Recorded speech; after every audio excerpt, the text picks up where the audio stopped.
Bonjour à tous, bienvenue dans un nouvel épisode de littérature et botanique. Donc aujourd'hui je vais vous lire un petit texte de Colette sur la couleur bleue.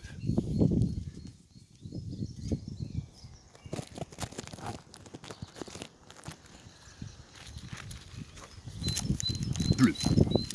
À part le grand aconite, une scille, un lupin, une nigelle, la Véronique Petit-Chêne, le lobélia et le convolvulus qui triomphe de tous les bleus, le créateur de toutes choses s'est montré un peu regardant quand il a distribué chez nous les fleurs bleues.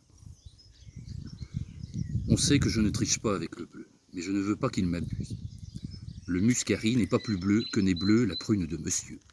Le myosotis, il ne se gêne pas pour incliner à mesure qu'il fleurit vers le rose. L'iris, son bleu ne se hausse guère qu'à un très joli mauve. Et je ne parle pas de celui qu'on nomme flamme, dont le violet liturgique et le profane parfum envahissent au printemps les montagnettes autour de la gare de Fresnay. Et il passe pour bleu, grâce à l'unanimité d'une foule de personnes qui n'entendent rien à la couleur bleue. Il y a des connaisseurs de bleu comme il y a des amateurs de cru. 15 étés consécutifs à Saint-Tropez ne me furent pas seulement une cure d'azur, mais une étude aussi, qui ne se bornait pas à la contemplation du ciel provençal et négligeait parfois la Méditerranée.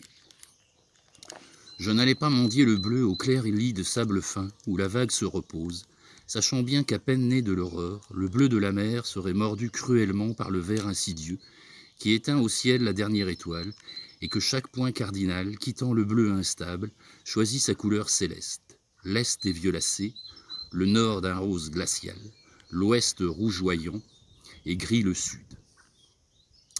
Au plus fort du jour provençal, le zénith se coiffe de sang. Nous attendions qu'une petite aile de poussière volotante au coude de la route, une frisure blanche à la lèvre du golfe, marquasse la résurrection de tous les bleus. Une couleur de dur lapis, rendue à la mer, bondissait, réverbérée sous la tonnelle, et chacun des gobelets de verre berçait un dé de glace soudain teinté de saphir. Au-dessus des Alpes encore dorées, une pelote orageuse, bleue comme un ramier, touchait les cimes. Dans peu d'heures, la pleine lune cheminerait parmi la neige d'étoiles, et jusqu'à l'aube, les blancs lys des sables, qui se ferment pendant le jour, seraient bleus.